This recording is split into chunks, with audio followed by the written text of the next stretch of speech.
Last ટોપિકની અંદર chapter number 3 શ્રેણિકના સરવાળાની બાદબાકી વિશેની ચર્ચા કરી. હવે આપણે આજે જોવાના છે શ્રેણિકોનો ગુણાકાર. શ્રેણિકોનો ગુણાકાર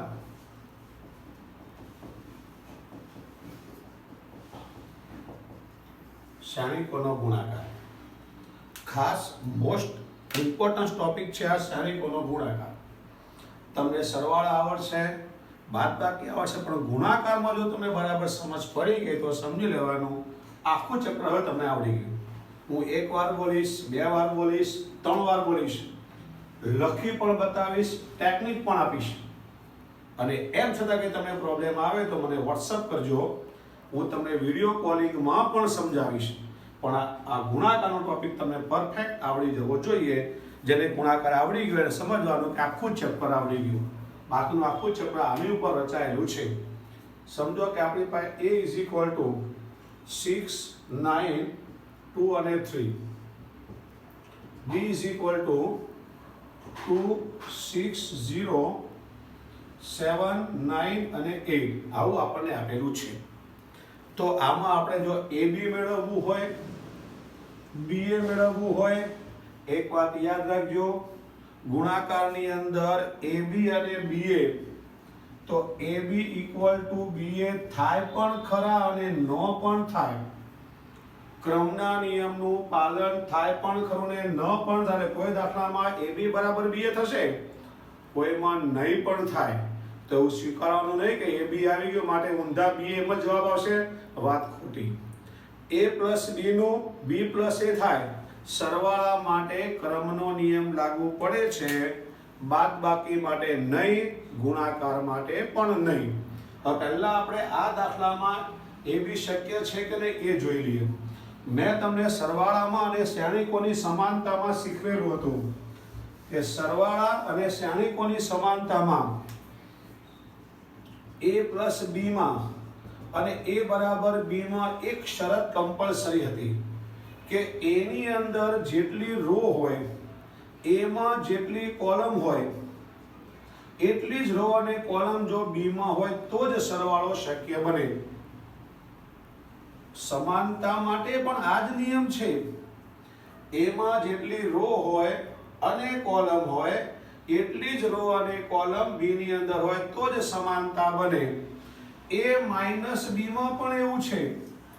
A ની જેટલી રો અને કોલમ એટલા જ B ના રો અને કોલમ તો જ A માઇનસ B શક્ય બને.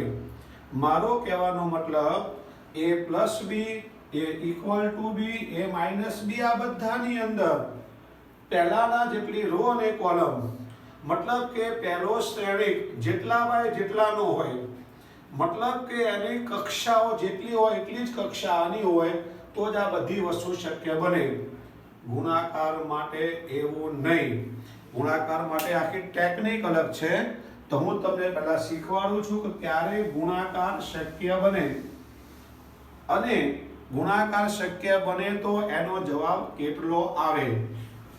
તો જો મારે પહેલા આમાં AB મેળવવા છે તો પહેલી વાત આમાં AB શક્ય છે કે નહીં એ તમને લાવતા હું શીખવાડી દઉં. તો AB માં પહેલો આપણે A લખ્યો છે. એ કેટલા બાય કેટલાનો છે.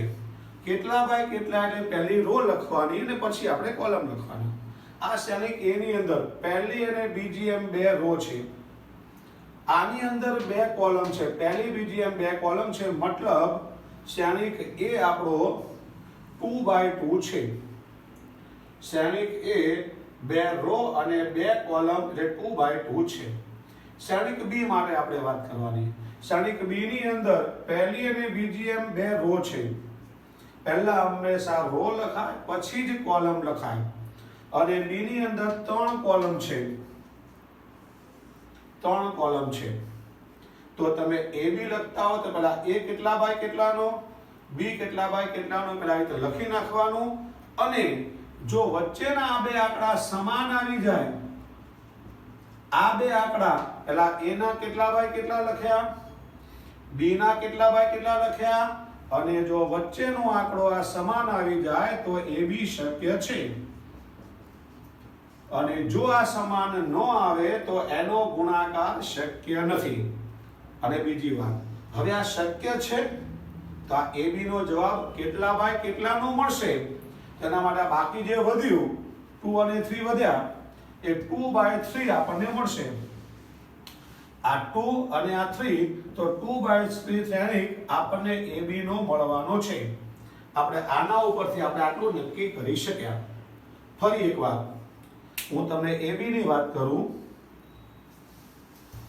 પછી હું તમને BA પણ શીખવા. એક જ દાખલો બરાબર મગજમાં તમને ઉતરી જશે તો સમજવાનું કે બધી જ વસ્તુ આપણા માટે એકદમ ઓકે છે.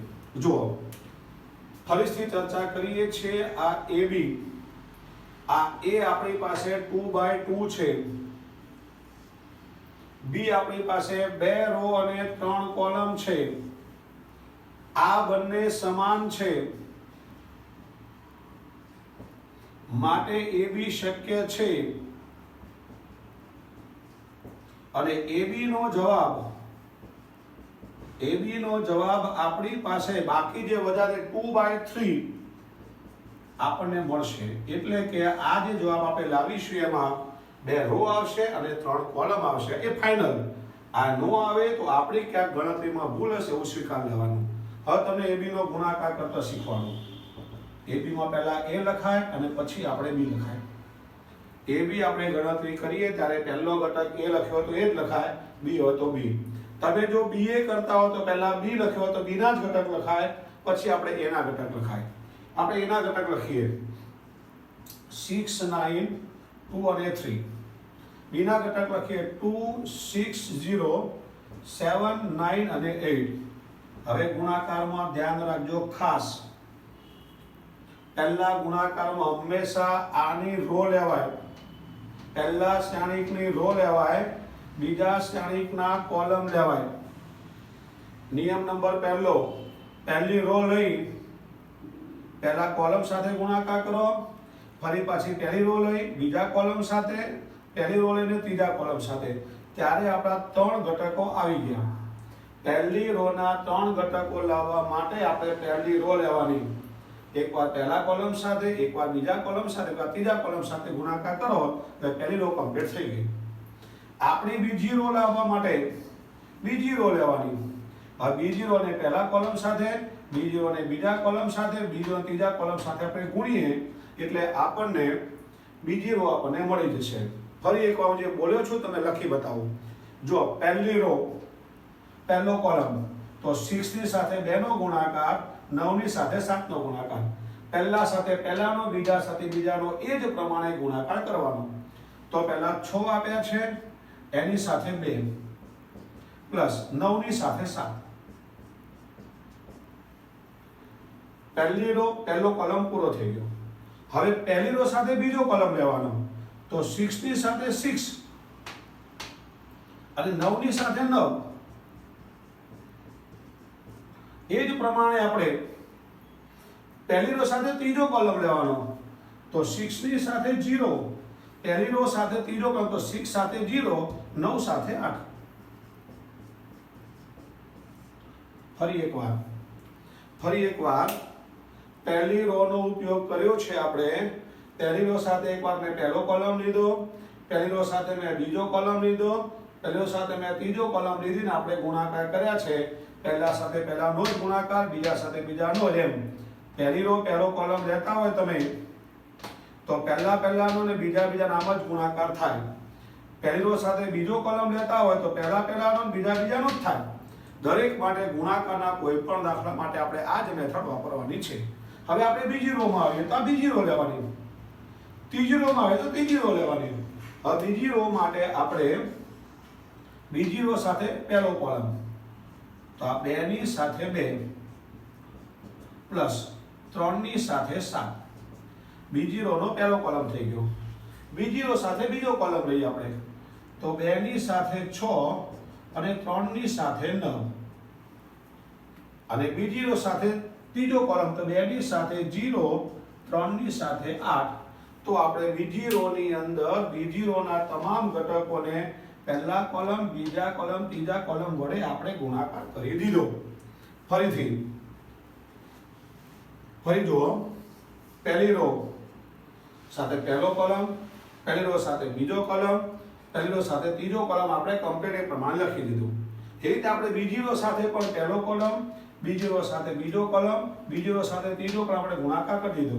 બસ આનું આપણે સાદું આપી દઈએ તો 6 દુના 12, 9 સીધા 63, 6 છ 36, 9 9 81, 0 9 8 72, નીચે 2 દુના 4, 7 તરી 21, 6 દુના 12, 9 તરી 27 અને 0 8 તરી 24. માટે આપણો સરવાળો કરી દઈએ તો 3 ને 2 5, 6 ને 1 7 75, આનો 6 ને 1 7 અને 8 ને 3 11, 117, આનો 72, આમાં 21 ને 4 25, 7 ને 2 9, 2 ને 1 3 39 અને આ 24. તો આ પણ ટૂંકમાં પછી સાદુરૂપ છે, નવું નથી. તમારે માત્ર આના ઉપરથી આ પોઈન્ટ લાવવાનો જ અગત્યનો છે. તમારે બધાએ ઘરે બેઠા બેઠા ખાસ ઘરે બેઠા બેઠા આના પછીનું આ સ્ટેપ મોઢે લખવાનું છે અને આના પછીનું આ સ્ટેપમાં જો તમને સમજણ પડી ગઈ તો આખું સ્વાધ્યાય પાછળનું તમને આવડી ગયું. ના સમજાય જોજો, સમજજો, મને WhatsApp પર વાત કરજો, હું તમને વિડીયો કોલિંગથી સમજાવીશ. બેટા આમાં આપણે આ પ્રમાણે કરીએ, પણ આવડી ગયો, આ ચેપ્ટરના તમે રાજા થઈ ગયા. તો આ AB નો ગુણાકાર આપણને આ મળી ગયો. મેં તમને અગાઉ જ કીધું તો જરા જોઈ લો. AB નો જવાબ 2/3 જ મળે. 2 રો અને 3 કોલમ જ મળે. જુઓ જરા, 2 રો મળી અને 3 કોલમ મળી, એટલે આપણે કમ્પ્લીટલી આની અંદર સાચા છીએ. ચલો AB સુધી કમ્પ્લીટ ક્લિયર તમારું. હવે તમને BA શીખવાડું. AB નું ક્લિયર, તમને BA શીખવાડું. હવે જુઓ જરા, એવું ના હોય તમે AB મળે એટલે BA મળે જ. કદાચ એવો બને કે નહીં પણ મળે, કદાચ એવો બને કે મળશે બી ખરું. આપણે જોઈ લઈએ જરાક. હવે આપણે BA લાવીએ. BA, B કેટલા બાય કેટલાનો છે? તો B આપણી પાસે 2 રો છે, 3 કોલમ છે, તો 2/3. BA ની અંદર 2 રો અને 3 કોલમ છે. હવે A કેટલા બાય કેટલાનો છે? 2/2. ટૂંકમાં પહેલા B લખ્યો હોય તો પહેલા B ના જ લખવાના, A હોય તો A ના લખવાના. હવે તમે જો આ બંને સમાન નથી, આ બંને સમાન નથી. આને ગુજરાતીમાં વંચાય. જો પહેલા આને હાર કહેવાય, આને સ્તંભ કહેવાય. આને હાર કહેવાય કારણ કે પહેલો હંમેશા હાર કહેવાય અને આ સ્તંભ કહેવાય. આ B ના છે અને આ A ના છે. ગુજરાતીમાં આપણે વ્યાખ્યા આપીએ અને તો આ બીજો ઘટક અને આ પહેલો ઘટક સમાન લાવવાના. તો A ના સ્તંભની સંખ્યા, આ પહેલો ઘટક આપણે લઈએ તો પહેલો અહીંયા B છે, તો B ના સ્તંભની સંખ્યા પહેલાના સ્તંભની સંખ્યા એટલે B ના સ્તંભની સંખ્યા અને બીજાના હારની સંખ્યા જો સમાન આવે તો જ તે શક્ય બને. અહીંયા આપણી પાસે B ની સ્તંભની સંખ્યા અને A ની હારની સંખ્યા સમાન આવતી નથી, માટે આપણા માટે BA નું અસ્તિત્વ નથી. માટે આપણે BA ન મળે, માટે આપણે આમાં BA મેળવવાનો હોતો નથી. આમાં આપણે BA મેળવવા જઈએ તો એ ન મળે. આપણે એકવાર જોઈ લઈએ, કદાચ તમને આઈડિયા આવે તો, કદાચ તમને ખબર ન પડી તો આપણે BA મેળવી લઈએ. આપણે BA મેળવવાનો પ્રયત્ન કરીએ. આ તમારા મગજમાં ન આવ્યું, આપણે પાસે બીજી બધી જ છે. આપણે બીજી રીતે ચેક કરીએ. પહેલા B લખીએ 260798 અને આમાં લખીએ આપણે 6923. ચલો આપણે BA મેળવવાનો પ્રયત્ન કરીએ. મેં તમને હમણાં જ કીધું એમ, પહેલાની રો લેવાની, બીજાના કોલમ લેવાના. ચલો લઈએ આપણે. તો પહેલા 2 ની સાથે 6 પ્લસ 6 ની સાથે 2 અને હવે આ 0 નું શું? અહીંયા કોઈ ઘટક વર્તીજો નથી, માટે ગુણાકાર શક્ય નથી. અહીંથી જ આપણને ખબર પડી જાય કે આપણી પાસે BA શક્ય નથી. ચલો ક્લિયર. તો પહેલા આપણે આ પ્રમાણે ચેક કરવાનું. શક્ય હોય તો આગળ વધવાનું, ન હોય તો આપણે આગળ વધવાનું નહીં. ચલો ઓકે.